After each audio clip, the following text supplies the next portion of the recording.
Hi there and welcome to a new video. We are going to be checking out this amazing AI tool called Godot, okay, which for example has an AI sprite generator, and as you can see, by just following 3 very simple steps, uploading an image, selecting actions and getting the sprites, okay, you will basically be able to animate one sprite. Okay, so for example here this sprite was uploaded and all these animations have been generated, so it's very amazing. Here we can see the actual examples. This is the panda they have uploaded and these are all the animations that have been generated with just this sprite frame over here.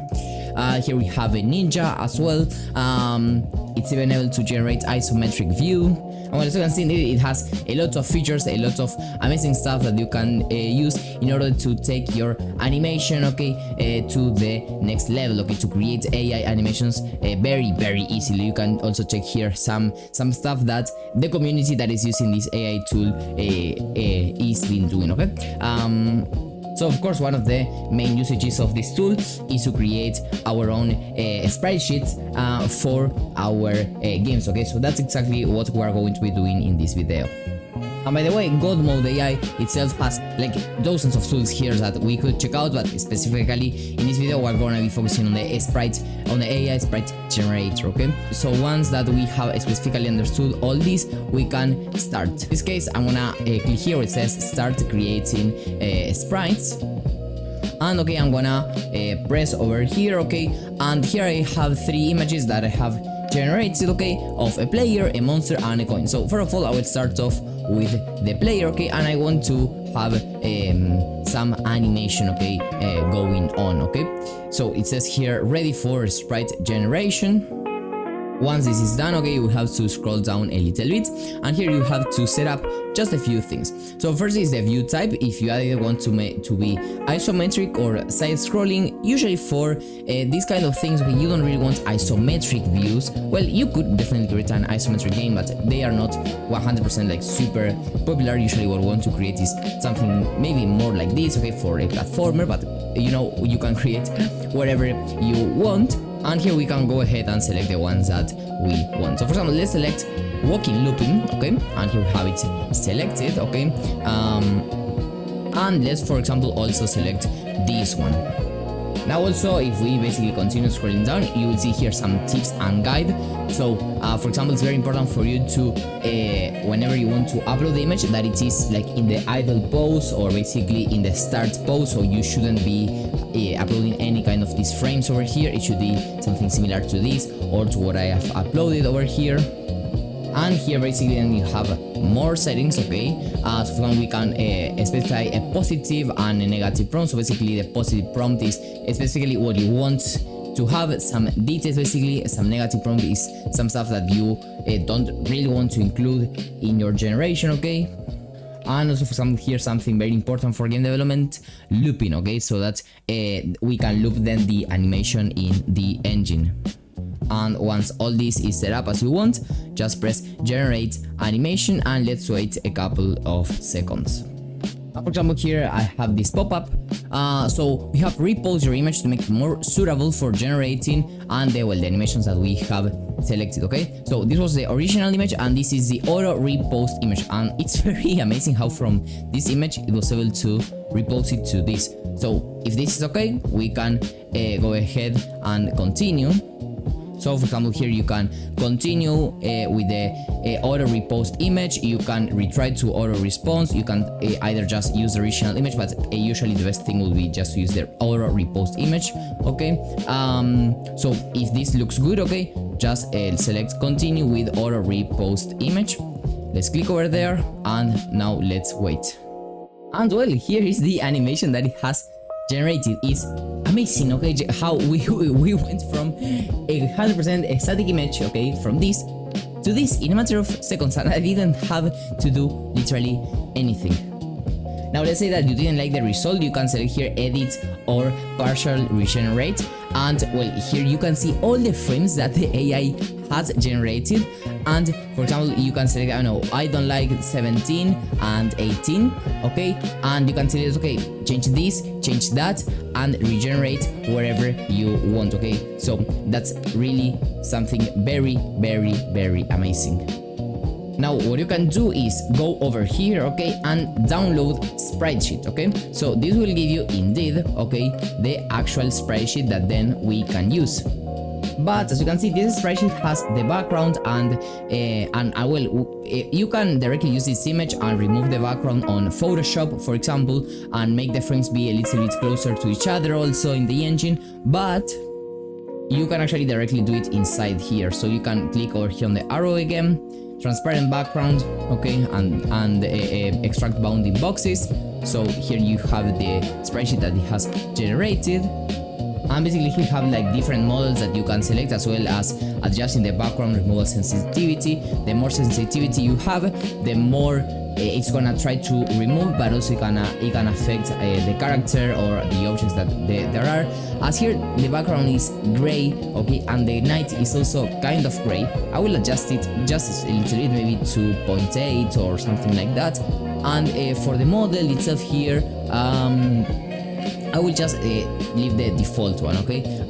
So now let's press process, but once again you can directly do it in Photoshop or wherever you really want. So let's press over here.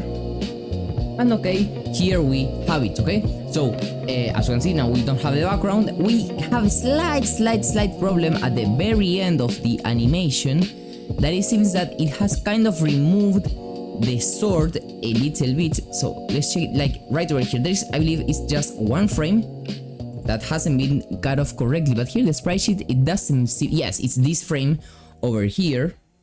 So yes, indeed, once again, it's just a matter of reducing the sensitivity over here. Maybe we can go with something like 0.6, okay, and you can press process again, and it's gonna do the exact same again. But once again, if you just want to clean up the background, it's gonna be way faster and way easier to just directly do it in Photoshop, for example. So once again, what I want to do over here is press right here on the arrow, download sprite sheet. I'm gonna right click here.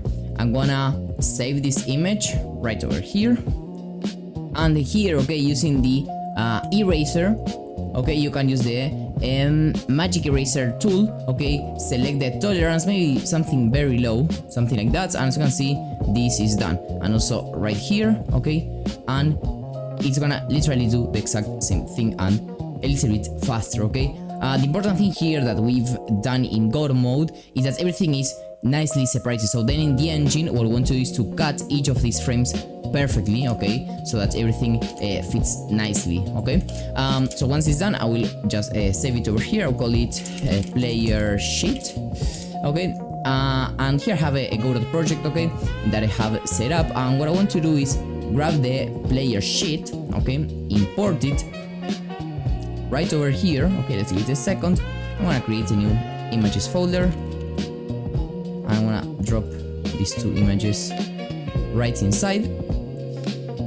Then what I wanna do here, using an animated sprite 2D node, and once I have created sprite frames, I'm gonna use this button here to add frames from the sprite sheet. Of course, I'm gonna select the player sheet, and here I will have to slice it. So what I've done here is I counted the rows and columns. So I have 4 horizontals, so 1, 2, 3, 4, and then I have 1, 2, 3, 4, 5, 6, 7, 8 vertical. And as you can see here, Godot can automatically cut them all out, okay. So this is the this was the attack animation, or I think everything is inside of the same sheet. So let me actually open it here so that we identify here the frames.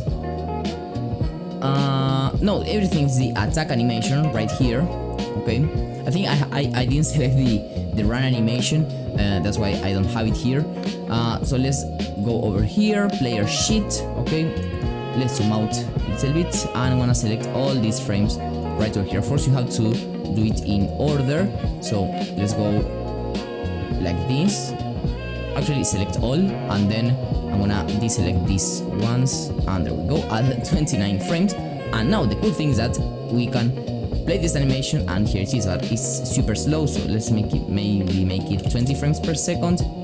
Okay, yeah, there we go. And there we have our night. It's really amazing. And as you can see, it doesn't look weird, it doesn't look AI made.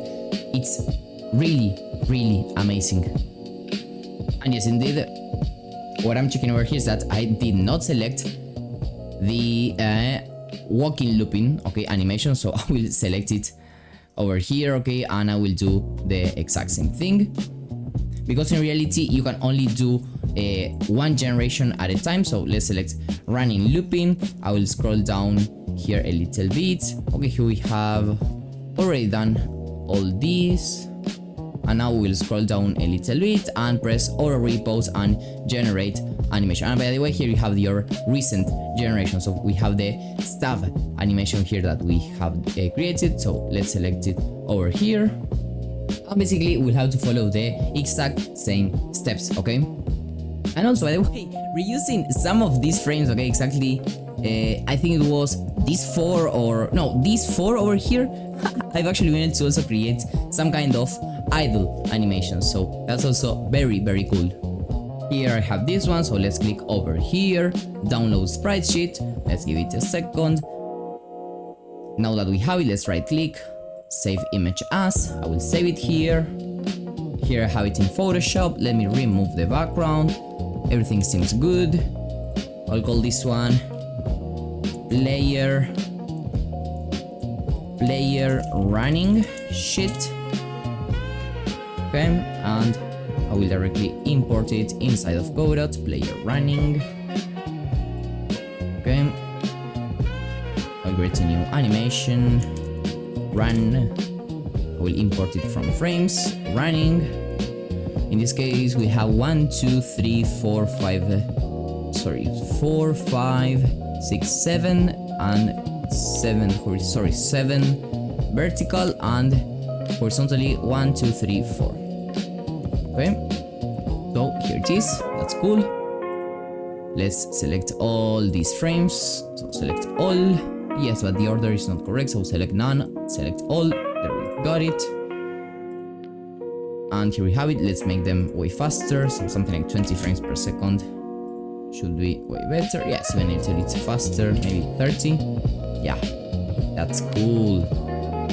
Okay, yeah, that's very, very cool. And if you see these lines over here, that is because I think Photoshop, yeah, in some frames, in this case, I didn't really remove 100% perfectly the background. So let's increase a little bit the tolerance so that it actually removes the background a little bit more. And here it seems that it was done way better. So let me replace it. So player running sheet. Yes, it is. Player running sheet. Let's try it right now. Let's put it over here. And there it is. And you can see now it's way better. We can still fine tune some of these frames. I believe there's 1 or 2 frames that have the problem of the background, but you know, it's just a matter of going right here and erasing them where they are. So it's not really a big deal, because the cool thing is already here. Now also here in the idle, I'm gonna increase a little bit the animation speed, not that much, maybe 10, a little bit less. There it is. Of course we don't have that many frames, but I think it does work. Let's make it the autoplay on load animations so that we start on this one, okay? And here I have created a very simple controller, okay? In which, as you can see, I can move around, I can also attack.